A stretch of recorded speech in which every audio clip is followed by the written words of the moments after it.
So the miss nhớ chứ sao là đa nít chỉ cái lại pumpkin. Ôi. Nhưng mà đây cái vô á. Mà đây vô. Sao đây vô mình nó. No, đi out đi out. Nó cắn. Pumpkin chết hole bên này hả? Chết hole bên kia chứ.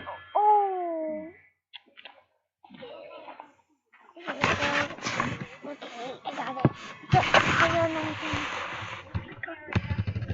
I need to get pumpkin.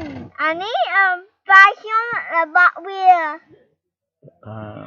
ខ្ញុំទៅមកវិបេសផ្លែប៉ោម ខ្ញុំជាមកវិបេសផ្លែប៉ោម ឥឡូវមកអង្គុយលេងកន្លែងចកាណា ឥឡូវខ្ញុំជាអង្គុយកន្លែងកញ្ចា